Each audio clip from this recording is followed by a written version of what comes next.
Hello guys, welcome back to my channel. രാവിലെ ഉമ്മ മുറ്റത്തേക്ക് ഇറങ്ങുമ്പോഴാണ് ഞങ്ങൾ ജാതി മരത്തിൻ്റെയും മാവിൻ്റെയും ഇടയിലായിട്ടുള്ള കൊമ്പിൽ രണ്ട് മൂങ്ങ ഇരിക്കുന്നത് കണ്ടത്. അങ്ങനെ അമ്മച്ചി പിന്നെ ആ മൂങ്ങയെ കാണാൻ വേണ്ടിയിട്ട് അങ്ങ് അടുത്തോട്ടേക്ക് ചെന്നതാണ്. പക്ഷേ അത്ര വലുതായിട്ട് മൂങ്ങേനെ കാണത്തില്ല. അമ്മച്ചി ഒരു അകലം വിട്ടാണ് നിൽക്കുന്നത്. അതിൻ്റെ കൂടെ ഞങ്ങളുടെ ഫോണിൻ്റെ ക്യാമറയുടെ കുഴപ്പം കൊണ്ടായിരിക്കണം അത്ര ക്ലിയർ ആയിട്ട് കാണാൻ വയ്യ. പക്ഷേ കാക്കകളും കിളികളൊക്കെ ഈ മൂങ്ങ അവിടെ വന്നിരിക്കുന്നതുകൊണ്ട് നല്ലതുപോലെ ശബ്ദം ഉണ്ടാക്കുന്നുണ്ട്. കുറച്ച് നേരം കഴിഞ്ഞപ്പോൾ അതിലൊരെണ്ണം പറന്നുപോയി. പിന്നെ ഒരെണ്ണം കൂടിയേ ഉണ്ടായിരുന്നുള്ളൂ. പക്ഷേ അത് ഈ ക്യാമറയിൽ അത്ര ആയിട്ട് കിട്ടുന്നില്ല. കുറച്ച് നേരമൊക്കെ അമ്മച്ചി മാവിലും അങ്ങോട്ടൊക്കെ നോക്കി ഇതെങ്ങോട്ടാണ് പറന്നുപോയെന്ന്. പിന്നെ രണ്ടും കാണാനില്ലായിരുന്നു. എനിക്കിന്ന് രാവിലെ കുഞ്ഞാരുടെയും കൊച്ചാരുടെയൊക്കെ ഒരു സ്ഥലം വരെ പോകണമായിരുന്നു. അപ്പോൾ പിന്നെ ഞാൻ രാവിലെ എന്നെ രാവിലെ ഞങ്ങളിവിടെ പണിക്കൊക്കെ വരുന്നൊരു മാമ ഉണ്ട്, ബാബു എന്നാണ് പേര്. അപ്പം മാമ രാവിലെ തന്നെ വന്നിട്ടുണ്ടായിരുന്നു. അപ്പം മാമയെ കണ്ടപ്പോൾ ഞാൻ കുറച്ച് നേരം മാമയുടെ കാര്യമൊക്കെ പറഞ്ഞു.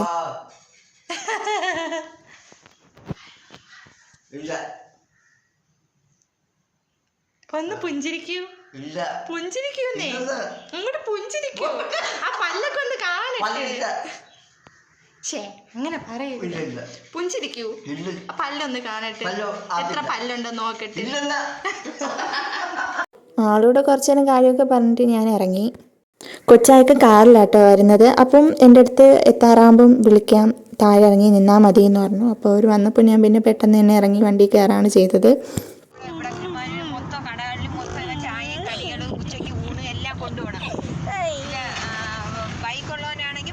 സ്റ്റെപ്പൊക്കെ കയറി എൻ്റെ ഊപ്പാട് വരണം. എനിക്ക് തിന്നാനും നേരെയില്ല, ഉറങ്ങാനും നേരെയില്ല. അങ്ങനെയാണ് വന്ന വിട്ട് അടന്ന് ചാടിയത്. അവന് കിടക്കാൻ നേരെയില്ല. ഒരു കുഞ്ഞെ ഈ സംസാരിക്കുന്നത് ഞാൻ നേരത്തെ കാണിച്ചെന്നില്ലേ, ബാബു എന്ന് പറഞ്ഞ മാമായെ പറ്റിയിട്ടാണ്. ആള് ഇവിടെ അടുത്തുള്ളൊരു കടയിൽ ജോലിക്ക് നിൽക്കുകയായിരുന്നു. അപ്പം വന്നിട്ട് മാമാരെ വർക്ക് പ്രഷർ പറഞ്ഞതാണ്. അപ്പോൾ കുഞ്ഞ് അതിൻ്റെ തമാശയായിട്ട് ഞങ്ങളുടെ അടുത്ത് പറയായിരുന്നു.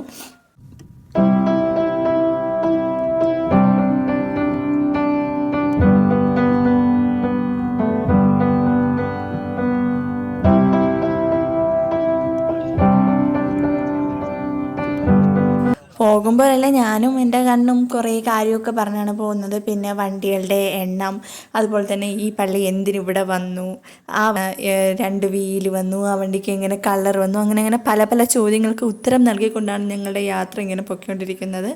പിന്നെ രാവിലെ ആയതുകൊണ്ട് തന്നെ നല്ല ബ്ലോക്ക് ഉണ്ടായിരുന്നു.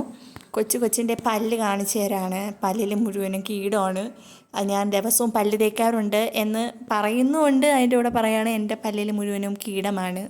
കൊച്ചിന് പിന്നെ ഭയങ്കര ഡൗട്ടുകളാണ്. ആ പള്ളിക്ക് എന്തിന് ഈ പച്ച കളർ വന്നു, ഈ പള്ളിയിൽ നമ്മൾ നമസ്കരിച്ചിട്ടുണ്ടോ, ഈ പള്ളിയിൽ ആളുകൾ വരുമോ, പിന്നെ അങ്ങനെ എണ്ണിയാൽ തീരാത്ത ചോദ്യങ്ങളാണ് കൊച്ചിൻ്റെ ചിന്തയിലുള്ളത്.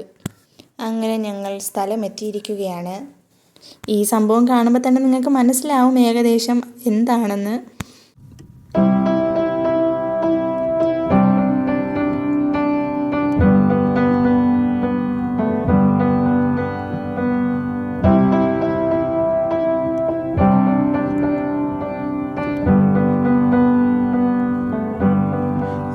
That I could cough out my emotions in a healthy manner. അതെ ഗായ്സ്, ഞങ്ങൾ പല്ലാശുപത്രിയിൽ വന്നതാണ്. കുഞ്ഞായും കൊണ്ടാണ് ഞാൻ വന്നത്. എനിക്ക് പല്ലിന് വേറെ കുഴപ്പമൊന്നുമില്ല. കുഞ്ഞാടെ പല്ലിന് ചെറിയ എന്തോ പ്രശ്നമുണ്ട്. അങ്ങനെ അത് കാണിക്കാൻ വേണ്ടി വന്നതാണ്.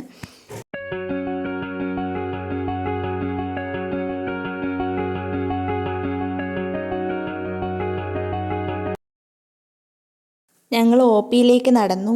ഞാനും കണ്ണും അവിടെ ചെയറിൽ പോയിരുന്നു. കുഞ്ഞായാണ് ഒ പി ടിക്കറ്റ് എടുക്കാൻ വേണ്ടി നിൽക്കുന്നത്.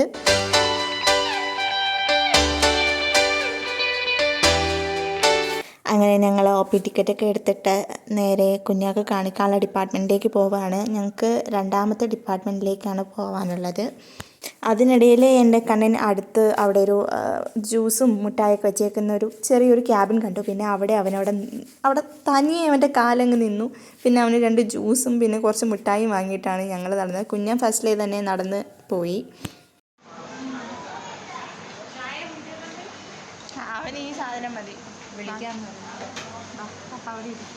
അങ്ങനെ കുഞ്ഞാരെ പേര് വിളിക്കാൻ വേണ്ടി ഞങ്ങളവിടെ വെയിറ്റ് ചെയ്തിരുന്നു. പിന്നെ കുറേ നേരം കഴിഞ്ഞാണ് കുഞ്ഞാരെ പേര് വിളിച്ചത്. ഒരുപാട് പേഷ്യൻസ് ഉണ്ടായിരുന്നു. അപ്പം കുറച്ച് കുറേ നേരം എടുത്തു. അതിനുശേഷം കുഞ്ഞായെ വിളിച്ചു. കുഞ്ഞ് ഉള്ളിലേക്ക് കയറിപ്പോയതിന് ശേഷം ഞാനും കണ്ണും കൂടി പിന്നെ അവിടെ ഇരുന്നില്ല. അവനും ബോറടിക്കുമല്ലോ. അങ്ങനെ പിന്നെ ഞങ്ങൾ പുറത്തോട്ടൊക്കെ ഇറങ്ങി. ആ മരത്തിൽ തൊട്ടാ മുള്ള് കാണും.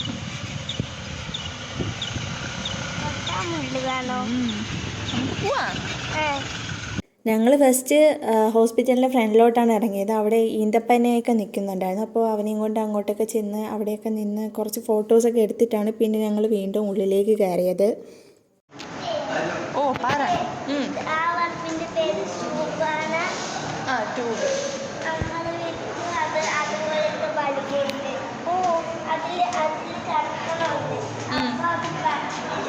ഞാൻ രാവിലെ ബ്രേക്ക്ഫാസ്റ്റൊക്കെ കഴിച്ചിട്ടാണ് വന്നത്. പക്ഷേ എങ്കിൽ ഇവൻ ഒന്നും കഴിച്ചിട്ടില്ലായിരുന്നു. ഇവൻ ഒരു ആപ്പിളും കഴിച്ചിട്ടാണ് നിന്നത്. അപ്പോൾ ഞാൻ കരുതി ഒന്ന് ക്യാൻറ്റീനിൽ കൊണ്ടുപോയി എന്തെങ്കിലും വാങ്ങിക്കൊടുക്കാൻ. ഞങ്ങൾ മസാല ദോശ തപ്പിയാണ് ചെന്നതെങ്കിലും ഞങ്ങൾക്ക് അവിടുന്ന് മസാല ദോശ കിട്ടിയില്ല.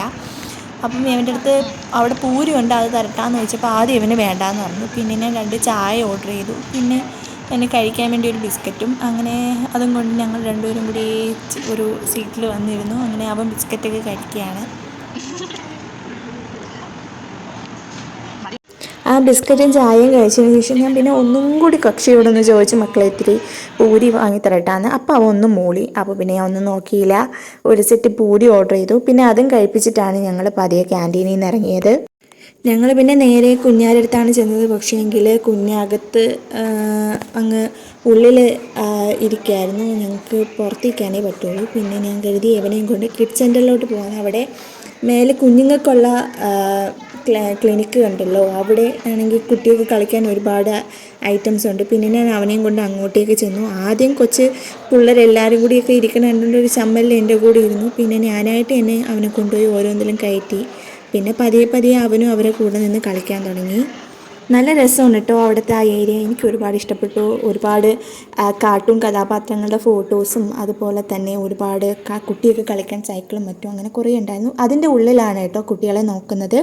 ഇവിടെ പുറത്ത് പാരൻസും കുഞ്ഞുങ്ങൾ ഇതേപോലെ കളിച്ചുകൊണ്ടൊക്കെ നിൽക്കുന്നത്. നമ്മുടെ കക്ഷി ഒരു സൈക്കിൾ കിട്ടിയിട്ടുണ്ട്. അങ്ങനെ ആ സൈക്കിൾ കളിക്കുകയാണ്. അപ്പോൾ അവിടെ വേറെ 2-3 കാണുന്ന പച്ച ഒരു സൈക്കിളിൽ ഒരു കുട്ടി കളിക്കുന്ന അവനും പിന്നെ അതുപോലൊരു അങ്ങേയറ്റത്തൊരു മഞ്ഞ സൈക്കിളും കൊണ്ടിരിക്കുന്ന ആ കുട്ടിയും ഞങ്ങൾ വന്നപ്പോൾ തൊട്ട് ആ സൈക്കിളിലായിരുന്നു. അവന്മാർ ഒരു വിധത്തിൽ ആ സൈക്കിൾ ആർക്കും വിട്ടുകൊടുക്കില്ല. പിന്നെ ആകെ ഉള്ളത് ഇതും പിന്നെ കുറച്ച് കുതിരകളുമാണ്.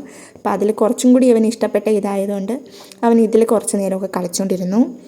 അത് കഴിഞ്ഞ് ഞങ്ങൾ വീണ്ടും കുറച്ച് നേരം കഴിഞ്ഞപ്പം വീണ്ടും കുഞ്ഞാരുടെ അടുത്ത് ഇറങ്ങിപ്പോയി. അപ്പോഴും കുഞ്ഞെ ഇറങ്ങിയിട്ടില്ലായിരുന്നു. പിന്നെ വീണ്ടും വന്നപ്പോഴേക്കും അവൻ്റെ സൈക്കിൾ വേറൊരു കൊച്ചെടുത്തു. പിന്നെ ഈ ഒരു ഐറ്റം കിട്ടി. പിന്നെ അവൻ ഇതിലായിരുന്നു. ഒരുപാട് നേരം അവൻ ഇതിൽ തന്നെ ആയിരുന്നു കേട്ടോ കളിച്ചുകൊണ്ടിരുന്നേ.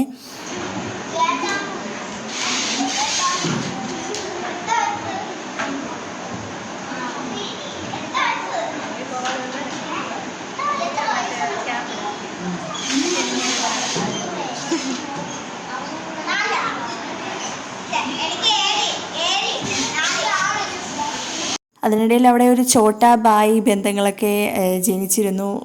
അങ്ങനെ അവർ പരസ്പരം അങ്ങോട്ടും ഇങ്ങോട്ടും കുറച്ച് നേരം കാര്യമൊക്കെ പറഞ്ഞുകൊണ്ടൊക്കെയാണ്. പിന്നെ എൻ്റെ കണ്ണ് അവരുമായിട്ട് നല്ലപോലെ സെറ്റായി. പിന്നെ ഒടുക്കം വീണ്ടും ഞാൻ ഇവനെ എടുത്തുകൊണ്ട് താഴോട്ട് പോവും, കുഞ്ഞെ ഇറങ്ങി നോക്കും, പിന്നെ വീണ്ടും വരും. അങ്ങനെയൊക്കെ തന്നെ ആയിരുന്നു.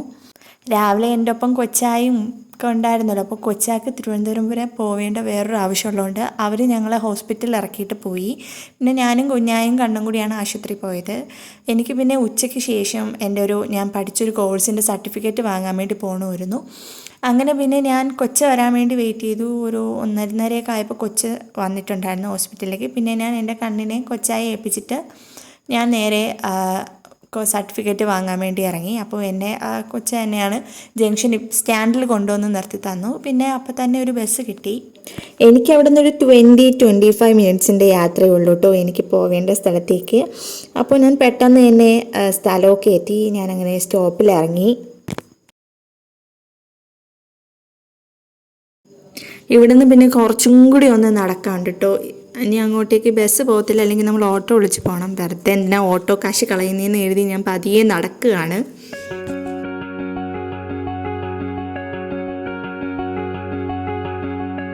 ഓക്കെ, അങ്ങനെ ഞാൻ ഓഫീസിലെത്തിയിരിക്കുകയാണ്. ഇനി കുറച്ച് നേരം ഇവിടെ വെയിറ്റ് ചെയ്യണം. അവർ ലഞ്ചൊക്കെ കഴിക്കാൻ വേണ്ടി പോയിപ്പോൾ അവർ ലഞ്ച് ബ്രേക്ക് ടൈമായിരുന്നു. പിന്നെ ഞാൻ കുറേ നേരം അവിടെ വെയിറ്റ് ചെയ്തു. ഒരു 2-2:30 ആയിട്ടോ അവരെല്ലാവരും കൂടി ഫുഡൊക്കെ കഴിച്ചിട്ട് വന്നപ്പോഴേക്കും. എൻ്റെ സർട്ടിഫിക്കറ്റ് ഇഷ്യൂ ചെയ്യാൻ കുറച്ചും കൂടി നേരം എടുക്കുമെന്ന് പറഞ്ഞുകൊണ്ട് പിന്നെ ഞാൻ പതിയെ അവിടെ നിന്ന് ഇറങ്ങി താഴെ ഒരു ബേക്കറിയിൽ വന്ന് ഒരു ലൈമൊക്കെ വാങ്ങി കുടിച്ചു.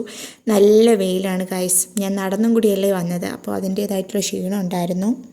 പിന്നെ എൻ്റെ സർട്ടിഫിക്കറ്റൊക്കെ കിട്ടി ഞാൻ ഇറങ്ങി പെട്ടെന്ന് വീടെത്താൻ വേണ്ടിയിട്ട് ബസ് സ്റ്റാൻഡിൽ വന്ന് നിന്നപ്പോഴാണ് ഗായ്സ് എൻ്റെ 2 ബസ് ചതിച്ച് കളഞ്ഞു. ഒരു ബസ്സിന് എന്തോ പണിമുടക്കായി, പിന്നെ ഒരു ബസ് അന്ന് ഇല്ലായിരുന്നു. അപ്പോൾ ഈ 2 ബസ്സിലേക്കുള്ള ആൾ പിന്നെ അടുത്തതായിട്ട് വന്ന ബസ്സിൽ ഉണ്ടായിരുന്നു. കുറേ നേരം നിന്ന് കൊടുക്കുക എങ്ങനെയാലും എനിക്കൊരു സീറ്റ് കിട്ടി. ബട്ട് അപ്പോഴേക്കും നല്ലതുപോലെ മഴയും മിന്നലൊക്കെ ആയിട്ട് എന്നെ ചതിച്ചു ഒടുക്കം. ഞാൻ ഒരുപാട് കഷ്ടപ്പെട്ടാണ് ഗൈസ് വീടെത്തിയത്. മഴ പിന്നെയും സഹിക്കാം, പക്ഷെ മിന്നൽ അതൊരു രക്ഷയില്ലാത്ത മിന്നലായിരുന്നു കേട്ടോ അന്ന്. പറയാതിരിക്കാൻ വയ്യ. നമുക്ക് ലൈറ്റൊന്നും വേണ്ടിയിരുന്നില്ല. ഒരു മിന്നലടിക്കുമ്പോൾ തന്നെ നമുക്ക് ഏകദേശം ചുറ്റിലുള്ള എല്ലാ ഭാഗവും കാണായിരുന്നു. അത്രയ്ക്ക് പവറായിരുന്നു മിന്നലിന്. പിന്നെ ഒടുക്കം വന്നു, ഒന്ന് കുളിച്ചു, പിന്നെ നല്ല വിശപ്പും ഉണ്ടായിരുന്നു, ചോറും കഴിച്ചു. പിന്നെ ഒന്നും ഞാൻ നോക്കിയില്ല ഗൈസ്, കയറി കിടന്നുറങ്ങി. അപ്പോൾ ഇത്രയൊക്കെ ഉള്ളൂ. സോ ഇന്നത്തെ വീഡിയോ ഇത്രയേ ഉള്ളൂ. ഈ വീഡിയോ നിങ്ങൾക്ക് ഇഷ്ടപ്പെട്ടെന്ന് കരുതുന്നു. ഇഷ്ടപ്പെട്ടാൽ തീർച്ചയായിട്ടും വീഡിയോ നിങ്ങൾ ലൈക്ക് ചെയ്യുക. അതുപോലെ തന്നെ നിങ്ങളുടെ ഫ്രണ്ട്സ് ആൻഡ് റിലേറ്റീവ്സിന് ഈ വീഡിയോ ഷെയർ ചെയ്ത് കൊടുക്കുക. അതുപോലെ എൻ്റെ ഈ വീഡിയോ ആദ്യമായിട്ടാണ് കാണുമെങ്കിൽ പ്ലീസ് നിങ്ങളൊന്ന് ചാനൽ സബ്സ്ക്രൈബ് ചെയ്യുക. അതുപോലെ തന്നെ നിങ്ങളുടെ വിലയേറിയ കമൻസ് എല്ലാം കമൻറ്റ് സെക്ഷനിൽ അറിയിക്കുക. അപ്പോൾ ഇനി അടുത്തൊരു വീഡിയോയിൽ കാണുമ്പോഴേക്കും ബായ്.